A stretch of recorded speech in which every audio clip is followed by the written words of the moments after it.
Hi, today I'm going to talk about how to legally change your name. Now, I'm going to talk specifically about Minnesota's requirements, but a lot of states will have similar requirements, and you'll just have to figure out and see resources from those specific states. It's really not too hard a process. It can be a little bit intimidating though, because you do have to go to court, but getting to put your legal name on things and not be misgendered at places like the doctors and other places like where you need to put down your insurance or in your lease agreement is really nice. So in Minnesota, what you need is you need to have lived in the state for at least 6 months. That's a residency requirement. Most states will have that before you're allowed to use their court system to change your name. You do not have to change your name in the state you were born in. You change your name in the state that you live in. But you might have to wait a while if you're moving around a lot to get it to be that state. In Minnesota, you need 2 adult witnesses who have known you at least a year. So that can also be a trouble if you have been moving around recently. But you're allowed to use relatives, so if you are going to have people visiting you who are from out of state, if that coincides with when your court hearing is, you can bring them in. And it's a lot easier right now during COVID. The hearings are happening virtually, and your witnesses can pop in from anywhere in the country.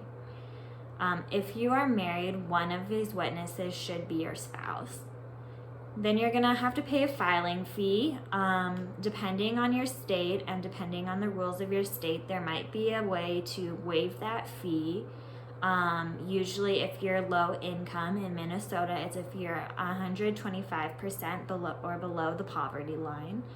And then usually you will be able to have your fees waived, but you'll have to fill out another piece of paper that basically explains that you only make this much money and you qualify.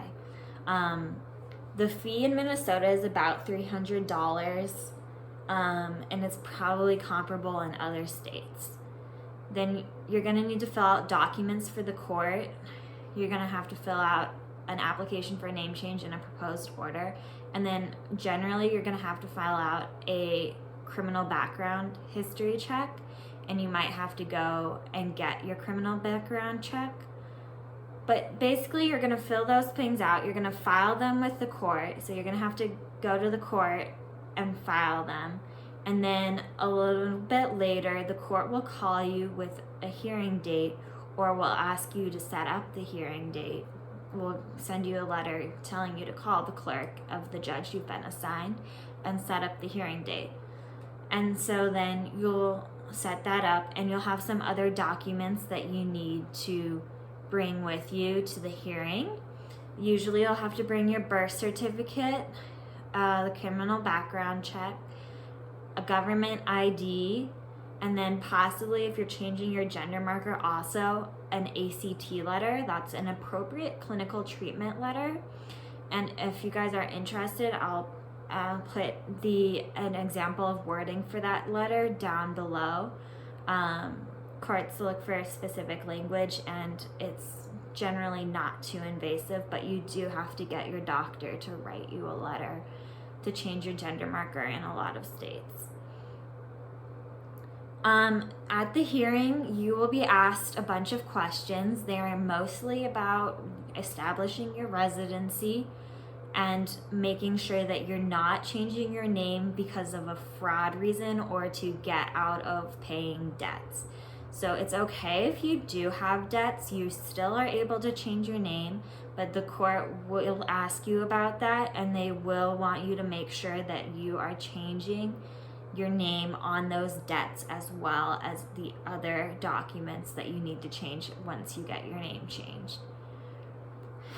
The court will ask your witnesses if they've known you and if you're answering their questions correctly to their knowledge, and that's about it. Then the judge was going to grant your order, and you will want to get a bunch of certified copies of your order. You'll have to pay for them.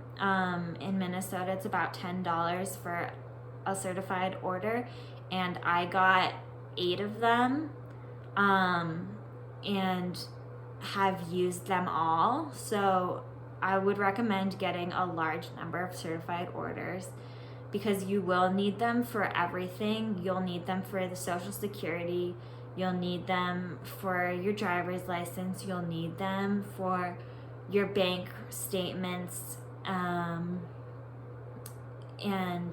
your any of your accounts. So I really recommend getting a large number of those, because it's convenient while you're there at the courthouse. Otherwise, you have to make another separate trip to get those. And yeah, so with the proposed order, your name will be changed, and then you'll go about getting your documents changed for in other places. I would start with the Social Security Administration and then do your driver's license. You have to do them in that order, and you have to be on top of doing your driver's license, because after you get your name changed, you have 30 days to get your driver's license changed. So keep that in mind, and if you're scheduling your hearing date, also schedule an appointment at the DMV, because the wait times at the DMV are insane right now, and you will be waiting for quite a while to get in and get an appointment. So that's the basics of how you change your name. I hope that was helpful for people who had questions about that, and if you have any more, let me know in the comments and I will do my best to answer them.